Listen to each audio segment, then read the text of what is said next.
Hey, good afternoon, everyone, and thank you for joining us. I am Andy Jarvis. I'm with Community Trust Bank. We are a platinum sponsor for the Small Business Awards luncheon later this week.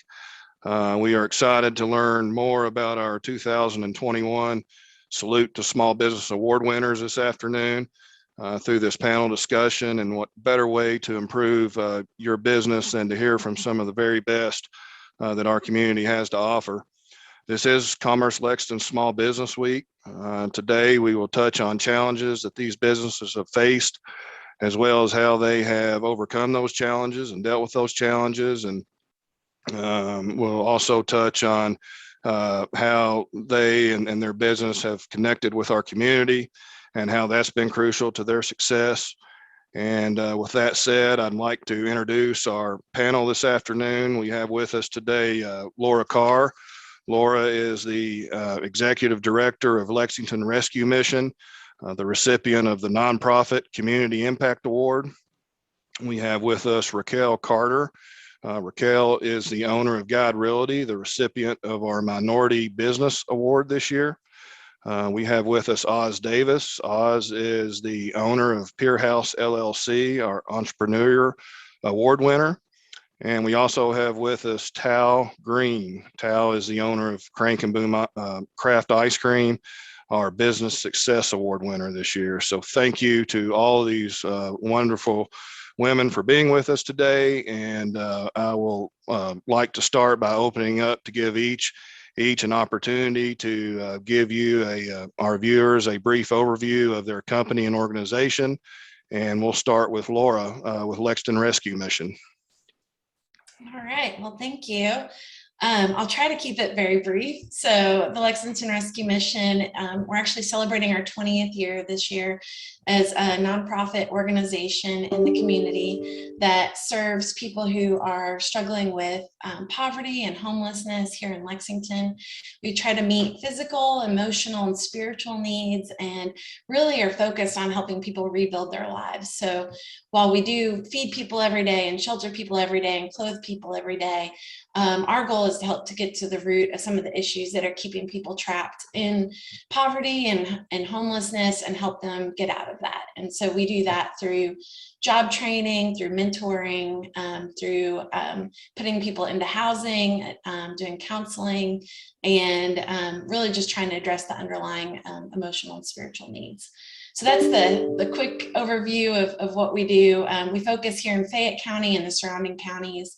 And we have 4 locations, with our primary location being off of Georgetown Street on Glenarvan Avenue. Thanks, Laura. Raquel, go ahead and tell us some about Guide Realty. Hey, good afternoon. So yeah, I'm the principal broker and owner of Guide Realty. We opened in 2008, but we've grown from a small real estate office. Just started with my mom and I and my sister actually a few years back, 2008.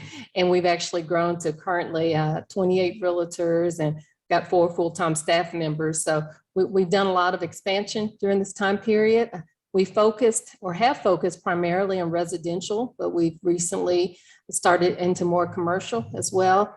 We continue to have a mission that's geared towards education of homeownership and wealth building, and also towards being impactful in the community. So we like to say we're more than real estate. We do sell houses, but we see it more as a wealth building as a long-term tool. Thanks, Raquel. Next, we have Oz Davis with Pier House LLC. Hello, everyone. I'm excited to be here. My name is Oz Davis. I'm originally from Istanbul, Turkey, but I have been living here since 2001. And my firm's name is Pier House. We are an accounting firm. We provide financial statement reporting, bookkeeping, consulting services, and I particularly specialize in the beverage distribution industry. That is what started Pier House. That's why our name is the way it is. It was a group of peers that were all beer houses, and that started my little accounting firm. Before then, I was the controller of a Kentucky Eagle, the local Anheuser-Busch distributorship, and that's where the inspiration for the business came. We are a home-based small business. I have a staff of 4 that work with me in my home office. We expanded, and then I have consultants working outside the office. I have a consultant in Louisiana and in Lexington, and also staff accountant that works remotely. So we kind of adapted as the little business was growing, particularly through the needs during the COVID, pandemic related needs, and also with word of mouth, we have grown. And so I'm excited to be among this successful group of ladies. Thank you. Thank you. Tal, tell us about Crank and Boom Craft Ice Cream. Hi, everyone. Thank you for having me today. I'm honored to be on this panel with these lovely ladies. Crank and Boom is a Lexington-based ice cream company. Our mission is to create joy, ignite laughter, inspire compassion. And we happen to do that by making amazing ice cream and getting it to as many people as possible, and also flooding the community with as much love and joy and laughter and kindness as we possibly can. We have 2 brick and mortar locations here in Lexington, and we also ship nationwide through a curated marketplace called Goldbelly. And we started off just as a dessert option in my family's Thai restaurant. We had 3 employees, and my boyfriend at the time, my now husband, was a volunteer. He didn't get paid for a very long time. And then we've grown now to about 50 employees. We have an office that houses our production kitchen, as well as a giant freezer, and kind of our offices, as well as our shipping warehouse. So it's been a wild ride, and happy to share our story, and just feel very blessed and honored to be here. Thank you, Tal, and thank you to all of our panelists for sharing their experiences and a little bit about their business. I saw that Liz has posted some links in our chat area that you can get on, and I think look to it may be the websites for each of the businesses to be able to see those. We encourage you to use the chat room to ask questions throughout the afternoon. I will go ahead and start with a question this afternoon, and then again, if you have questions along the way, please submit those.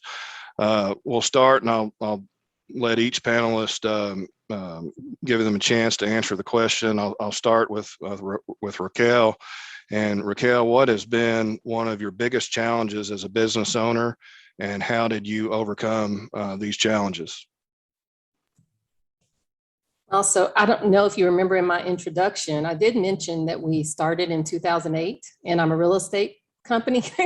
So the first challenge we started in the midst of a bubble, a downturn, a bunch of gut-wrenching, are we really going to stay in real estate kind of conversations went on at the time. And I had mentioned that my mother and I started the company. So as time went on, I would say that the next largest challenge was my mother passing away. She died of lung cancer in 2013. And so that was a pivotal moment for the company. And so at that time, and I've told this story a bunch of times now, I feel like the old lady that always tells the same story. But at that time, it really, when those challenges happened, we had to make a decision. I had to make a decision what it looked like going forward. I had a different vision when it was just my mom and I starting initially, and we brought my sister on and a couple of realtors that are actually family now. We actually started with more of like a little family unit. And did we want to continue to do that, or did we want to grow, or did I actually want to move forward? So I think it was just deciding like, what is the purpose? And at that moment, I decided the purpose was not just real estate. There was definitely a vehicle for us to get where we wanted to go. But I did, just like Tal said, I wanted to be more impactful. We wanted to leave more of an imprint on those people that we came in contact with, both during our real estate transactions, but just outside in the community. So it was a moment that could have gone either way. But I'm proud, and I think my mother would be proud of the legacy that we're carrying on in the direction that we chose. Thank you, Raquel. Tal, would you like to answer that question? What has been one of your biggest challenges as a business owner, and how did you overcome it? Well, we don't have enough time to talk about all of the challenges, but definitely I mean, there's just so many different challenges to talk about. I mean, we can all talk about COVID, but I know that one of our biggest challenges was, we started as a Thai restaurant. I actually grew up in my parents' restaurant. They're entrepreneurs. So I've been in the restaurant industry since I was 7 years old.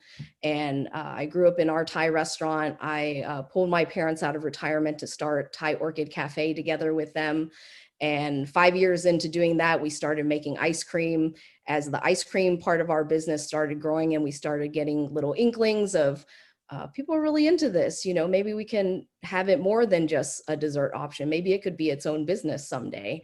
And at some point we made a decision when our Thai restaurant was 80% of our family's income. And it's not just mine, it's, my parents, my husband, our entire family income, 80% was coming from the Thai restaurant and only 20% was coming from ice cream. But at that point, we saw what Crank and Boom could possibly be and decided to close our Thai restaurant and then put all the chips on the table and just say, we're just going to bet on ourselves that this ice cream thing is going to be able to sustain us. And, I think at the time people thought we were completely nuts and crazy. I think we kind of thought we were kind of nuts, but I knew in my gut that it was the right move. And I knew that that's where my heart was. But saying goodbye to our family business, something that I've grown up with, everything that most of my professional background has been a part of, having to let that go and doing that transition with my parents was probably one of our hardest challenges as we transitioned into ice cream. But I think we made the right move and we're in a really great place. And my parents are happily retired and they get to be full-time grandparents. So it's difficult at the time, but we've gotten to the other side and we're really grateful for it now. That's great. Thank you. Laura, what has been one of your biggest challenges as a business owner, and how did you overcome it?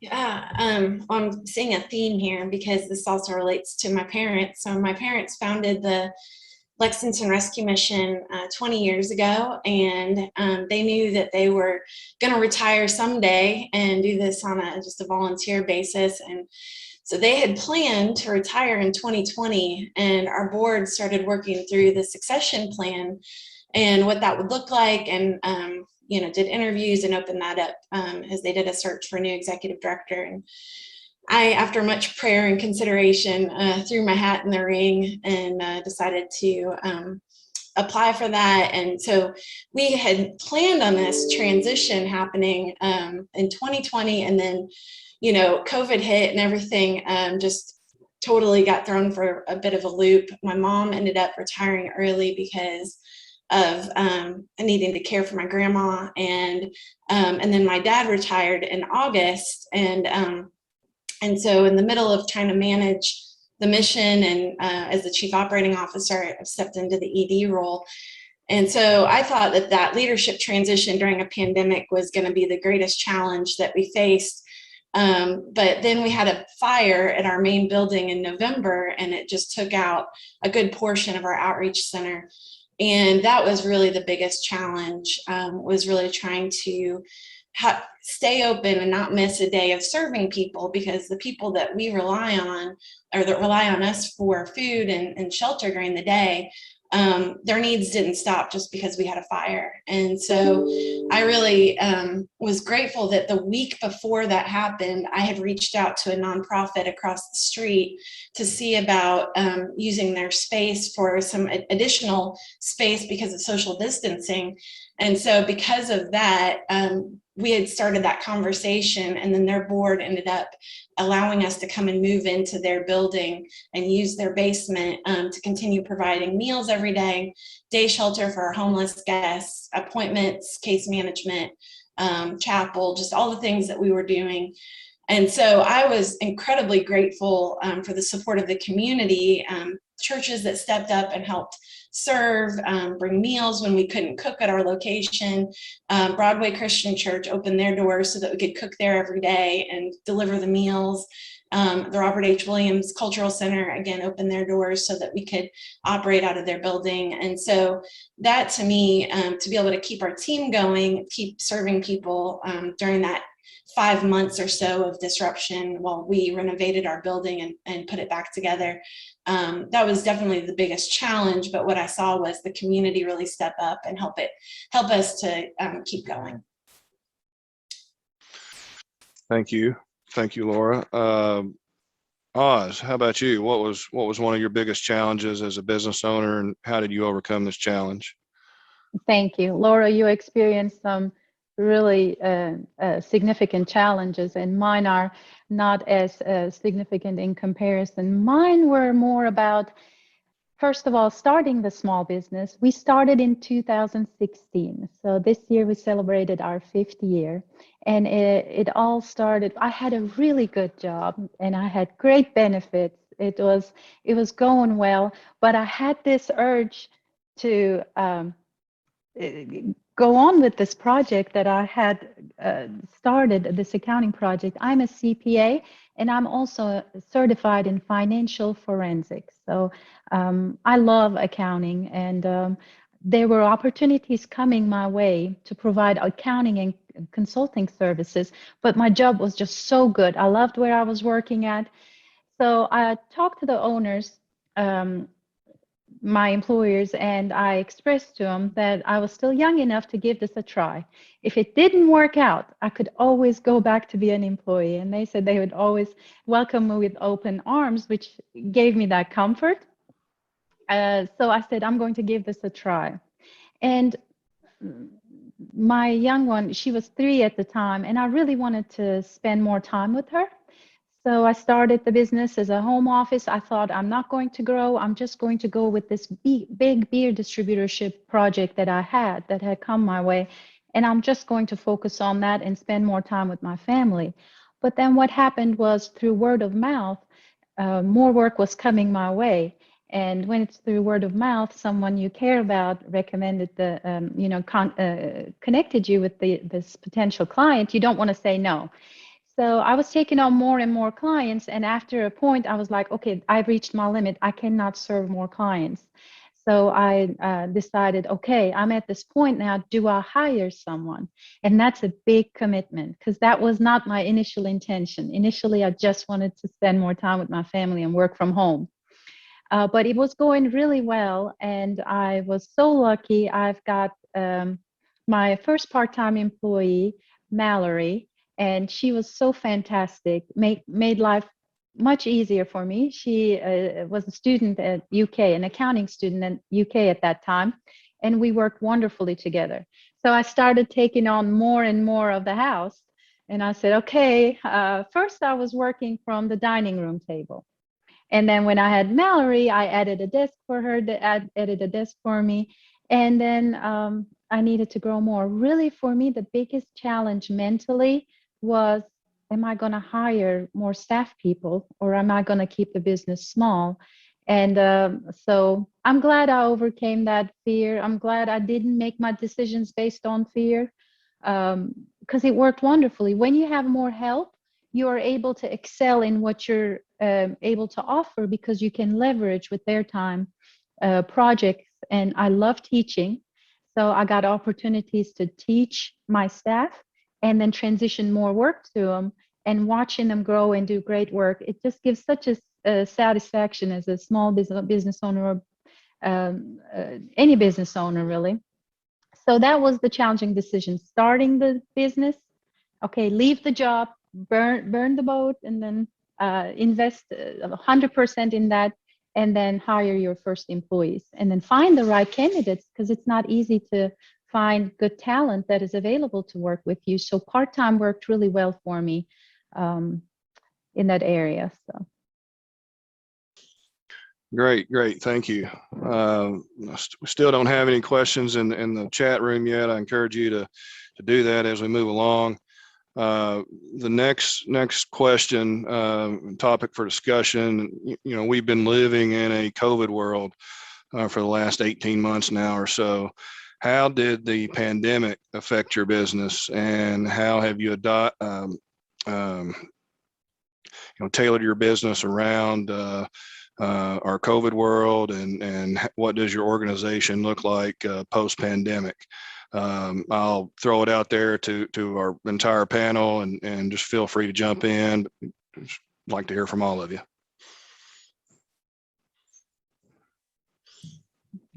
I can start. Okay, great. Yeah. So actually, I don't know if it's a joke, but I think the pandemic was another one of those things that kind of forced our hand. As entrepreneurs, as business owners, we had to make some quick decisions about what we were going to do, how we were going to survive, and how we were going to move forward. And I think it just caused, just an intense focus. So we decided, here we are, we're in this space. What are we going to do? We're going to do it. We're going to make it happen. And then my team and I at the time actually decided to take the approach of, we're always a relational business anyway, much like Oz had mentioned. We know all of our clients very well. And we thought, let's spend this time where we're stuck in the office, in the house, and they're stuck in the home. Let's just reach out, So we took the opportunity to reach out more often than we did before, to be honest, just because our lives were so busy, transactions were flowing, and then we had a pause. So I think in doing so, it really gave everyone an opportunity to reset, each of the individual realtors to reset their business. It really solidified our relationships with our clients. We just have some long-term loyal relationships. Every time we do something, they show up, show out, actually. We always have, most of our business is still largely by referral. And I think all of that was specifically an outgrowth of that decision we made when the pandemic hit, because we could have waited it out, and it would have been okay. We could have sat still. We could have not focused on reaching out. We could have not looked towards growing. I think when the pandemic started, I had 7 or 8 realtors. I come out of the pandemic with 28. So we started the pandemic in a 1,000 square foot office. I came out of it in a 5,500 square foot facility. So we just decided, we're here, we're going in, we're going to make it happen, all or nothing. That's awesome. Is there anything that you changed during the pandemic that has been a success and that you'll keep in place once we're fully lifted with restrictions? Yeah, aside from the attitude, the mental state, the understanding our importance in reaching out, that'll continue for us. But technology, we can do, you guys see where we are. Look, you guys wave. We can do anything, anywhere, with any group of people right now. We have meetings that, even at this moment, are both virtual and in person. We can do both with our clients. And just depending on the preference and depending on the schedule, we can show, sell, negotiate, and close a house without ever walking in the house or seeing anybody. So we can do that. We learned a lot of things can be done that we made more difficult previously, that there are easier ways to do it. But I think we also learned a lot about what we missed. We really did miss the interaction. Just buying a personal home in particular is such an emotional experience. I do feel like we can do some things online and Zoom and text and those things, but to actually be in the space with the person that's making such a life changing decision each time, we've also really heightened the importance of that. And so we'll continue all of those. Good. Oz, I'll jump to you and ask you the same question. How did the pandemic affect your business, and what changes have you made to your organization post-pandemic? Thank you. So you all can imagine, we are accountants. We were busy during the pandemic. phone calls, emails, asking questions. Do we qualify for PPP? Do we qualify for EIDL? What do we need to do to apply? And we were learning as you all were learning. We just are more familiar with going and reading the code and everything, or more familiar with getting to the resources and interpreting them. But it was a challenging time, yet it was a very busy time. We built a lot of business connections during that time and helped a lot of small businesses and develop new businesses. So I've learned a lot during that time. Particularly, I preferred not to specialize in income taxes in my business. I never liked them. I don't want anything to do with them. And another CPA firm prepares my taxes. So, but when you're a CPA or an accounting professional, people assume you know everything there is to know about accounting. But just like doctors, we specialize in our areas as well. And but during that time, I had to do, payroll tax, focus on that area a lot. And we really helped our clients in that area with PPP loans, several PPP loans, developed a lot of local bank relationships for our clients, because as you can imagine, local businesses were processing the PPP loans much quicker. If you had to go to a larger bank, or if you didn't have the relationship with your local branch officer, you were struggling because you were not on top of the list. But local bankers did a great job communicating with us and providing us more information and working with us. So in that area, we were very focused on PPP and EIDL. But other than that, what we changed is we really were very remote working based business because we're a home office, because some of my consultants are out of town. It stayed the same, really. Business continued as usual. My employees wore their masks until we all were vaccinated. We have our certification from the state that we are 100% COVID vaccinated business. So I didn't ask my employees to do that. They preferred to do that. I was okay with them continuing, us wearing masks and continuing, but they preferred to do that. And it makes it easier to work without a mask. So that's good. And one thing I did that came out of it is I told you we have consultants from out of town. I work with people that are retired, accountants or controllers or CFOs that are retired that want to continue working. So since everything became so virtual, I reach out to my contacts. And as I know that someone's retiring, I just reach out to them and talk to them and say, hey, would you like to consult with me part-time? And that has been absolutely fantastic, because there's a wealth of knowledge and people don't just want to retire and not do anything. They still want to use their knowledge. So that came out during the pandemic, and it worked wonderfully for me, and I will continue that. That's great. Tao or Laura, how did the pandemic affect your business, and how have you adapted your business to or organization post-pandemic? And is there anything that you changed that you'll keep in place once the COVID restrictions are lifted?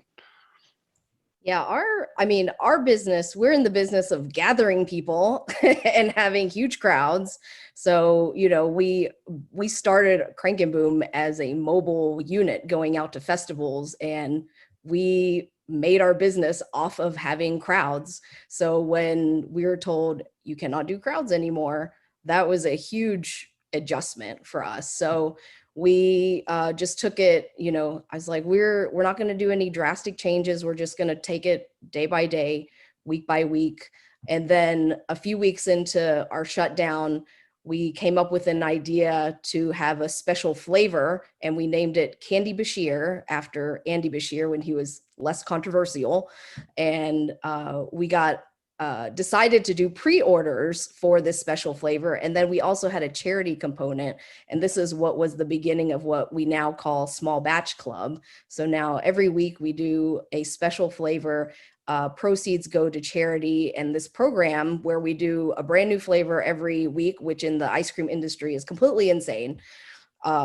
We have raised almost $60,000 since the beginning of the pandemic to go to different charities. So it was us leaning into our mission, because it would have been easy to hoard and hang on to as much cash as possible. But at the same time, felt like if we're gonna go out trying to do something nice for charity, that's a really nice way to go out. So if we're gonna do something, we're gonna do something bold, and we're gonna lean into the mission, and we're gonna do something for the community and our guests, and the whole, everybody rallied around us, and suddenly we had a pocket of cash to make payroll that week. So it's like, okay, so we can make it this week.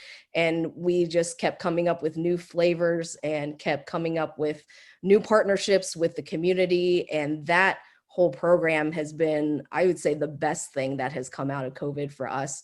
Now, it's incredibly challenging because, again, we all work really closely together. It's very hard to social distance when you're scooping ice cream together. So the separation of our teams was really difficult because we tried to keep everyone in pods.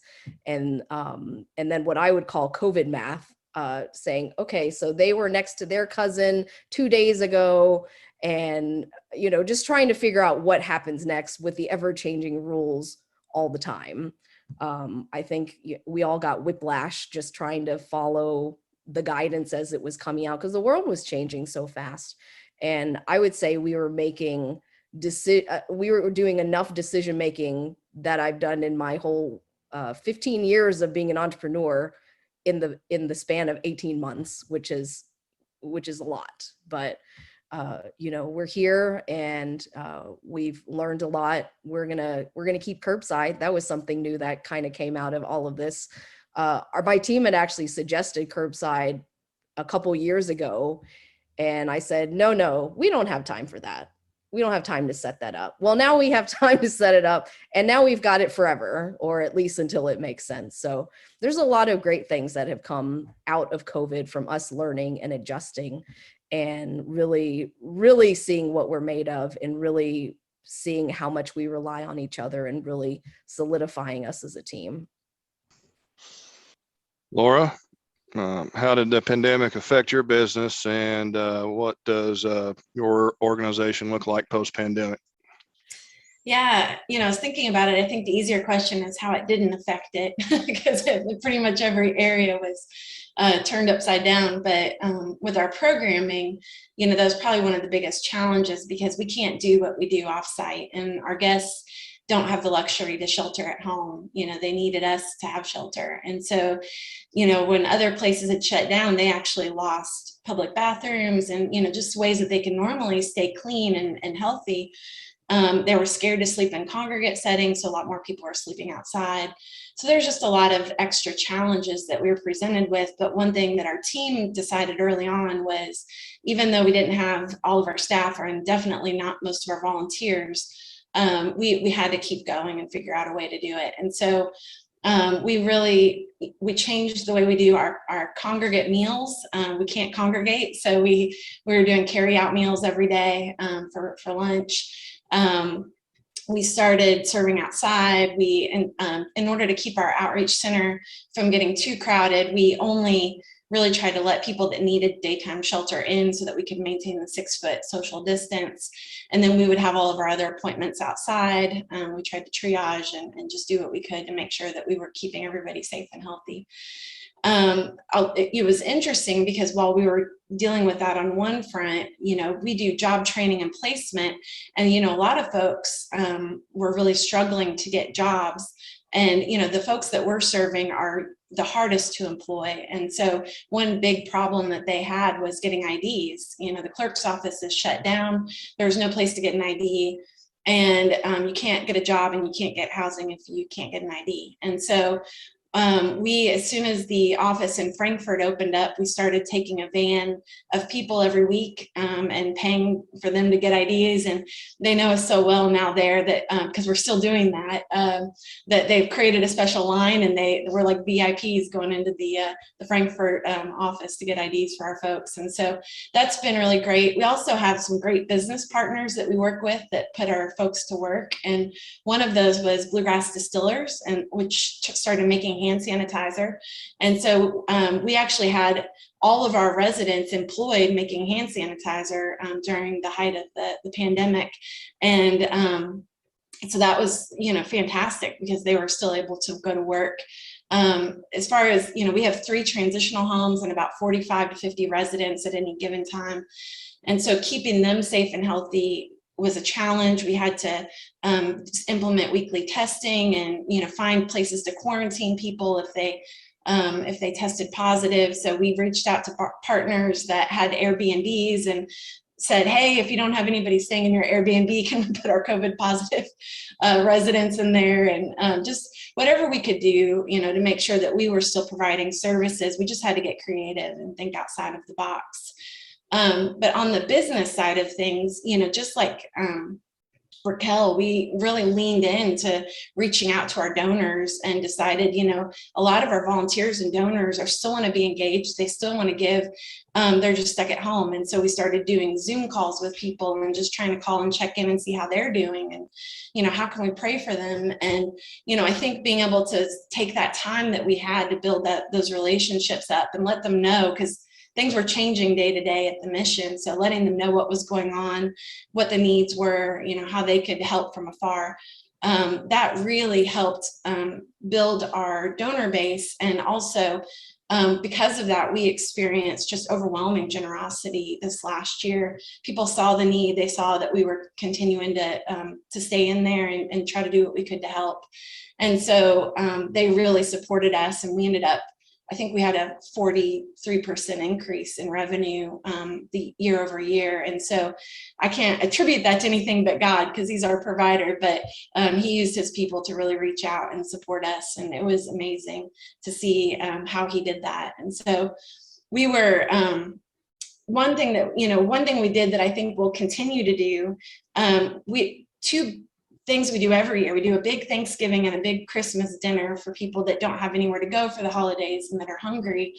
And normally we're serving 400 to 500 people in a room. And obviously that wasn't possible last year. So we thought, well, what if we do carry out meals for people that are on the street, but for everybody that has housing, we'll just sign up and do delivery meals for free. And we had volunteers come in and deliver those meals. And we ended up serving more than twice the number of people that we normally serve in the holidays. I think we served like 900 and some households at Christmas. And so we thought, there's no reason we can't do that every year, even if we can still have our dinner. And so as we head into the holidays this fall, we're already starting to make plans for what that will look like, and planning to continue doing the delivery meals, even though we may be able to do more socially distanced kind of meal on site. And so our goal is to kind of look at the last year as a whole and figure out, what can we keep? I think IT is one big thing that we're really grateful. We made some cloud-based transitions last year, moved to Microsoft Office 365 Business Premium. That helped us to be more mobile. We moved to an online accounting software that helped quite a bit. So things like that have helped us to just be more efficient and streamlined. And I think those will be things we continue as well. Great. Our next question, and this is for everyone, and this comes from our audience, a very good question. And it is, have you done anything specifically to accelerate your growth, or has it happened organically over time? And so I'll pose that question to all four of you, and just jump in and answer when you're ready. I can start with this one. So, mine, as I mentioned earlier, started organically, and mine we have in business only since 2016. But then last year, for the first time, I invested in a marketing person. And when you're a small business, you contract other small businesses, which is wonderful. So I started working with a marketing lady, and she is doing a wonderful job for me. And she's only working with me once a week, but during that once a week, we make our plan on what kind of, and to put this out, this is another challenge for me. I don't really like putting myself out there, and saying, hey, I'm doing a great job. I'm doing a great job. The second thing is, the question I had to overcome is, there's so many accounting firms out there. Why would people come to me? There's so many options out there, established firms. Why would people come to a new firm? But I learned that people want that personal relationship, and they seek that. So I invested in some marketing opportunities, and I recommend everybody to allocate a small budget. this is how this happened. The Commerce Lexington application, she said, Oz, why don't we just put our name in the hat? I said, we're small. There's no, I don't think they will consider us. She said, well, we will make some connections. We will meet some people and learn from others. So I said, okay, put our name in the hat, and it happened. So I recommend everybody to make an investment towards marketing. For us, mainly it has been word of mouth, and I do like meeting people. I am fully extroverted, so I go to Women Leading Kentucky events, and I have met wonderful people there. And anytime I meet somebody, I ask them about what they do. Because I genuinely want to learn, and I want to see if their business can help me with some of my needs for my business. So that's how the marketing aspect happened for me with the growth. I can go next. I would say for us, especially in the beginning, our growth has always been very organic, because when we still had our Thai restaurant and we were going out to festivals, and then we also were doing wholesale, and I was getting about 2 hours of sleep during the week total. It was just crazy. And I just thought to myself, I really don't want another retail store to manage, because it's just a lot. And eventually, as we were going out to different events, more and more people were asking, instead of asking, do you have an ice cream shop? And we tell them we had this Thai restaurant, and people's eyes would glaze over because they didn't really understand what that meant. And they would then change their narrative to, will you please open an ice cream store so that, we can just go and get ice cream? And that's when we opened the Manchester location. So we spent a few years looking for that location because of customer demand. And the same thing happened with, can you open another location? And then the next thing that happened was, can you ship? We heard enough times, will you ship?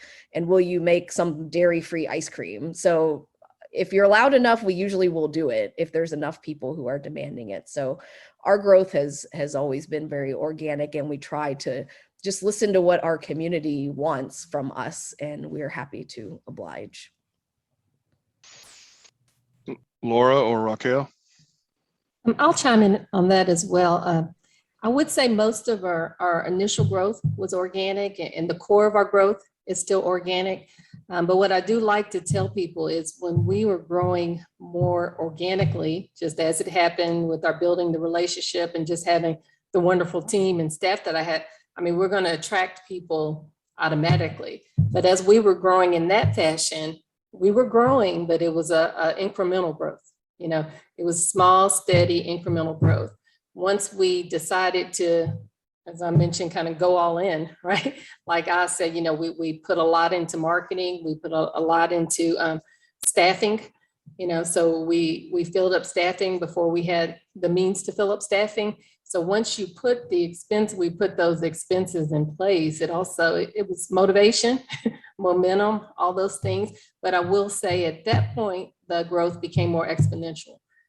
So it was kind of like slow Band-Aid, pull off or pull it off fast. And since we wanted to get somewhere fast, we really did have to be intentional about it and put a lot of money and people resources into it.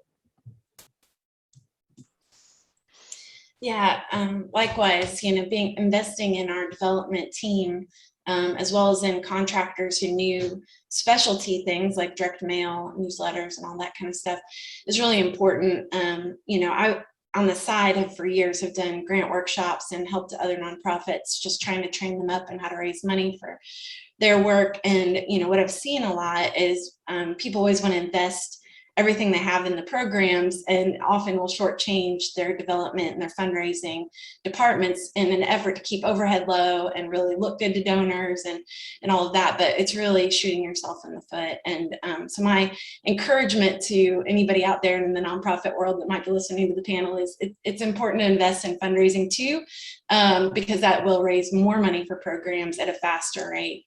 And I think the average nonprofit growth is about 2% a year.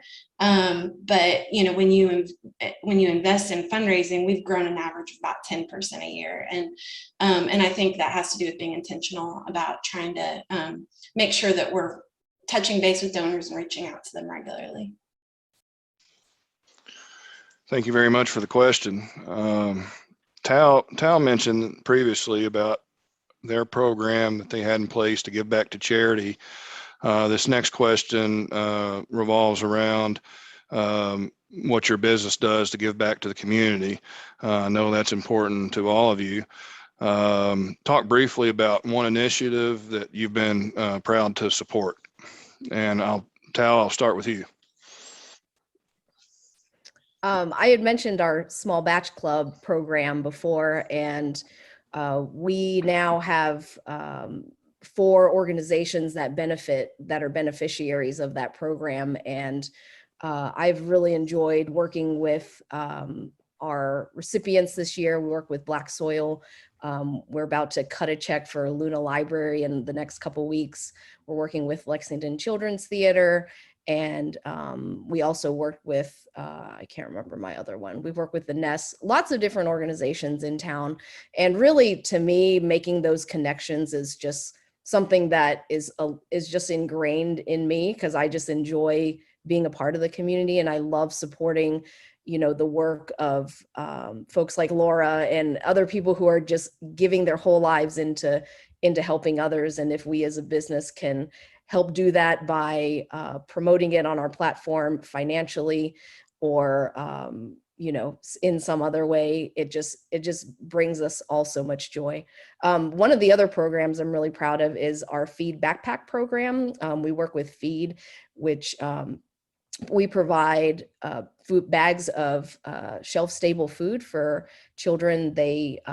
The school partners will put the food bags in the kids' backpacks discreetly so that they can have extra food over the weekend, those who might not be as food secure as others. And we just, every week we pack close to 200 food bags and we deliver them to the schools. And it has just been such a joy to be able to do that. And we've gotten great feedback from the schools saying how much the kids enjoy those bags. And we try to do really fun things. We put whole Girl Scout cookie boxes in there, and we'll give them treats for Halloween. So, when you're struggling, if we can provide a little bit of light in your life with some treats, then that just means so much to us. Laura, tell us why it's important for you to give back, and talk briefly about one initiative that you've been proud to support. Sure. Well, one beauty of being in the nonprofit space and having done that for the last 16 years, I've gotten to work with a lot of great nonprofit organizations in the community and other in churches and schools, and folks that are just doing all kinds of good work, and we can't do it without each other. We are a very small piece of the puzzle, but there's so many people out there that are critical doing this work, and we want to do everything we can to help support other people. We have people that come alongside and support us, and I think it's just it's part of our DNA, it's part of who we are, that we want to be able to give back. And so one way that we did that this year that was kind of fun is we partner with 4 local schools and work with their family resource centers and youth service centers to try to make sure that families that are about to become homeless or on the brink of homelessness or that are currently homeless are stabilized. So that way kids aren't uprooted and having to move from school to school, because that can be really devastating. And so we help financially to try to keep them in place and make sure that they're not getting disrupted. Well, one of our partners is William Wells Brown Elementary School, and they were having a summer camp this summer for a couple weeks, and they had reached out and asked if we could do like a meals one day. And of course we can do food, like that's what we do, that's one big aspect of what we do. So our food service coordinator, Tammy, came to me and she's like, I really want to do this, but I want to do more. And I was like, just do it. We've been blessed, let's bless them. And so she ended up putting together 2 weeks full of full meals every day for that camp, and including treats and toys and cookies and just all kinds of stuff that these kids we're going to get. And I got the kindest note back from the school. They just were overwhelmed by the blessing of that, and to not have to worry about the food side. They could focus on the program side. It was really helpful. And so it's just a small way that we were able to help give back this year, but it really touched my heart. Raquel, we'll move to you. why is it important for you to give back, and talk about an initiative that you've been proud to support? Yeah, being in real estate, we focus not just this past year, but long-term on the home ownership aspect of it. We do understand statistically that the home is the foundation. If we can be, if we can create homeowners, we're creating stable families, we're affecting education, we're affecting long-term wealth and legacy.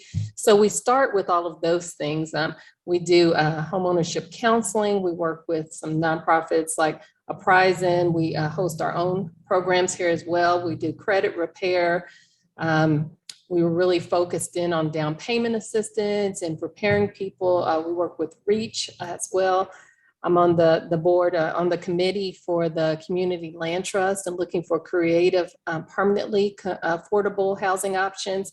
We're really focused in that home ownership space. That's what we've done primarily. Just as families and mothers with children and stuff, we've also find ourselves involved in projects with the Yates Elementary. We became after-school teachers there for a couple of years. We worked in partnership with them to do those things, just making sure we're still visible. We're working more closely now with Williams Wells Brown as well. And I'm particularly proud of not just myself, but a lot of our staff and the work that we're doing now in the diversity, equity, and inclusion area. We work with that both on the local real estate level, we're working on the state level, and I sit on the Kentucky Real Estate Commission as well. So in each of these areas, we're really working on pushing diversity, equity, and inclusion forward, and not just as a word or a phrase, but as an action and activities that people are doing. And it's not always easy, and sometimes it's emotional, and sometimes you just have to say it the hard way, but we're not giving up, and we're going to continue pushing forward in that area. Thank you. Oz, how about Yes. you? Yes, now that I know more about Lexington Rescue Mission, first of all, I'm so glad you put your name in the hat too for your organization, and we learned more about you all, and I will be a very strong supporter to the best of my ability. Up until now, I have served I volunteered with Refuge for Women. They provide safe housing for women to get out of the life, so-called, from an industry of sexual exploitation. I volunteered with them, and then I have served on the Central Kentucky YMCA board, and also I served for 2 years for Susan G. Komen Race for the Cure. But really, my passion has been CASA of Lexington, and they were last year's recipient of the nonprofit award. I serve as a CASA. I'm a court-appointed special advocate, and I have 3 kids I'm working with right now. It's a case that has been going on for a long time, so I have 3 active cases. And what CASA does is, a lot of you might know, they provide court-trained advocacy for children, abused and neglected children in the family court system.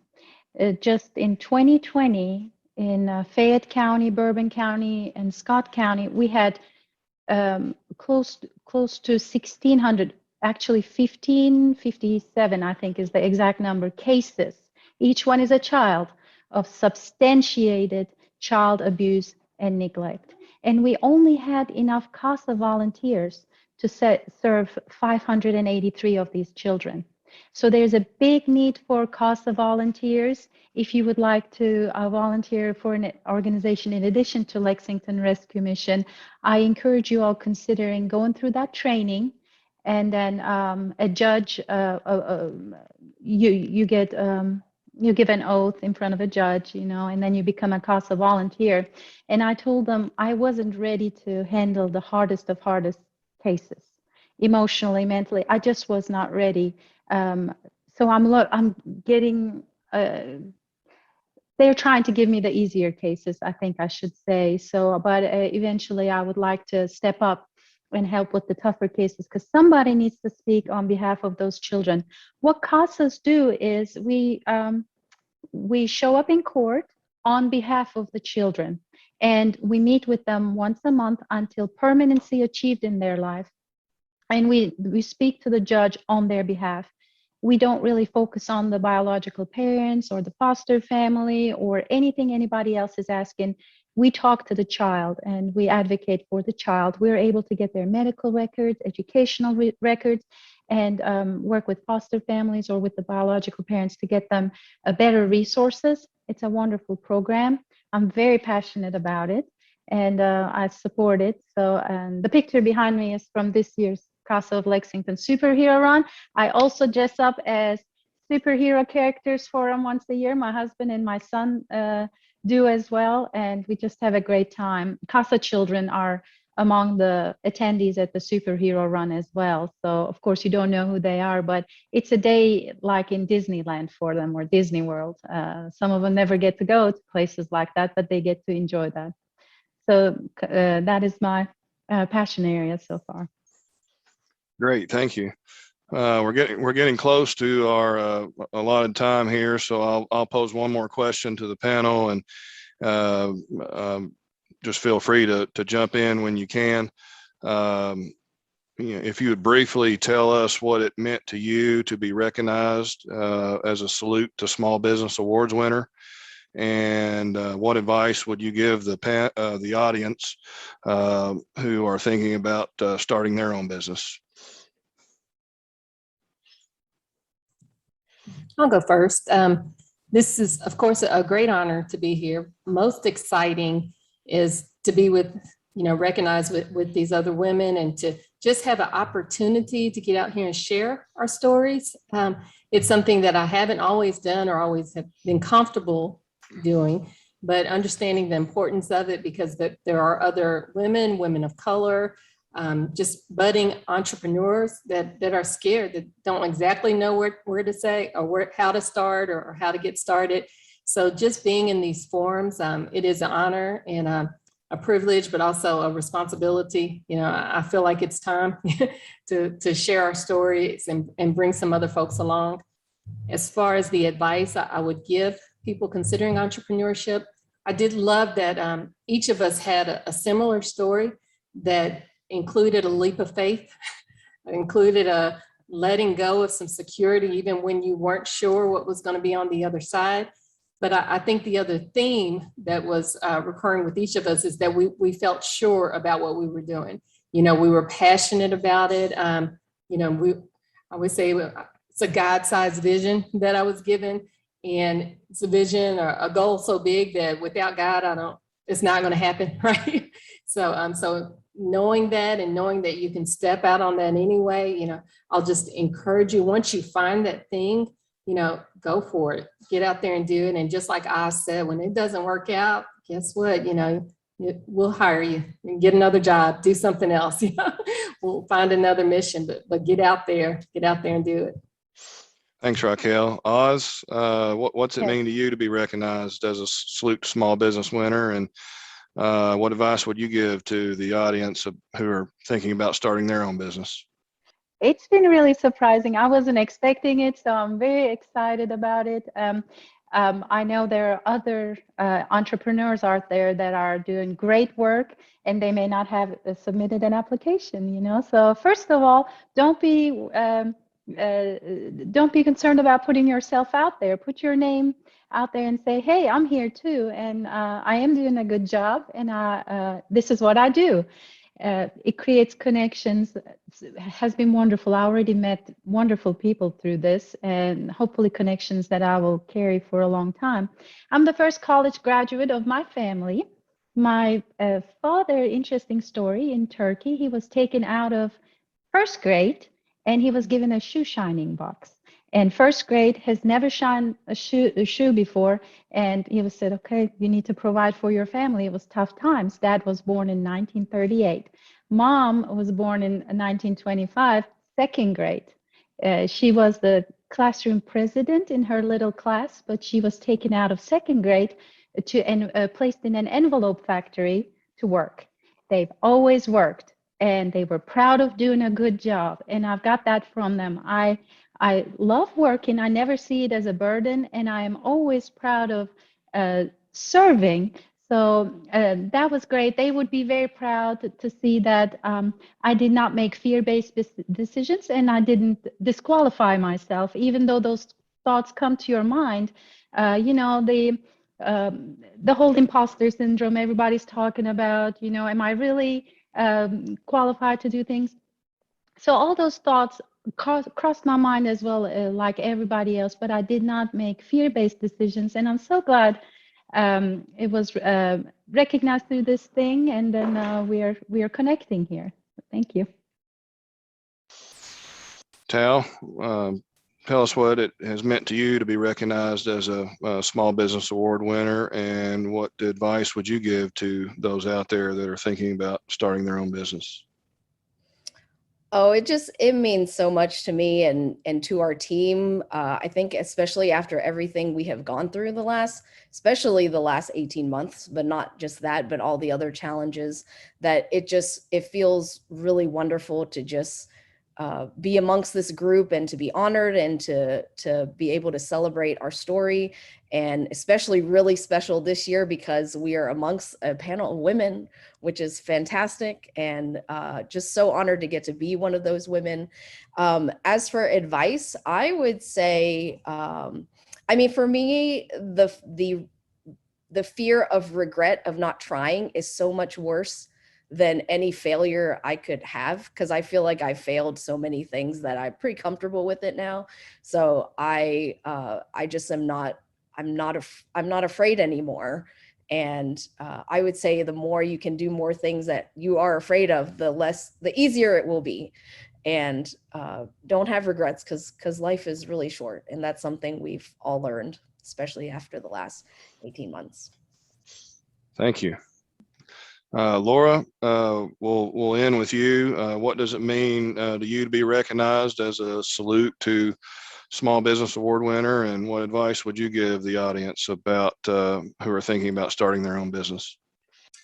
Yeah, I mean, a lot like Tao, I think of it as really this is for my team. You know, you see me right here, but behind me there's 35 staff that made this happen, and a bunch of volunteers and all the people that went before us, most notably my mom and dad, who served for 20 years without any recognition, and really made, built the foundation of the mission and built it up to what it is. And so for me, it means a lot. And I look at this as a way to honor them and their legacy, as well as my team, who just was, I just can't even say enough about. They just were so amazing and dedicated this last year and a half. And I really am so thankful for them and their talents. And plus I'm just in great company. So this is, it's pretty amazing. And then as far as advice, I watched my dad and my mom leave their careers. My dad was a CPA. My mom was a dietitian, managed food service for a hospital, to follow God's call and on their lives and come to a city that they didn't know, with no money, no people that they knew, and one kid in college and one in high school. And, it was scary. And I think most people thought that they were kind of crazy to do that. But in the end, again, they knew that this was God's vision. It was, and if he was calling them to it, he was going to make it happen, and he has. And so, if you feel called to something or you feel incredibly passionate about it, I too would rather just move forward and not live in fear and make fear-based decisions or with the worry of regret, just to step forward in faith and know you're doing what you need to do. I'd also, especially if you're going into the nonprofit sector, it is a business, but it's also kind of unique. And we have a great nonprofit community here. So I would encourage people to seek out other people that are serving a similar population or tackling similar issues, because there's a lot of support as well as knowledge that you can get. And we really are a supportive community and a collaborative community, and you can find a lot of support to get off the ground and also to find your niche, what need is not being met completely, because there's a lot of people that want to tackle things, but we all do it from a little bit of a different perspective. And so I think being able to find that right niche and how you can best serve and make a difference really would be my advice. Thank you, Laura, and thank all that were on our panel today for being here. You each have incredible stories, and it's very clear that you're passionate about what you do. And I commend you and congratulate you on all your successes and being recognized as a Salute to Small Business Award winner. Thank you very much for being here. Thank you to our attendees who tuned in today, and make sure that you continue to follow this week's events. I think those were posted on the chat forum. I'm sure they're on Commerce Lexington's website. And with that, I will wish everyone a great rest of your week, and thank you very much. Thank you. Bye, everyone. Thanks.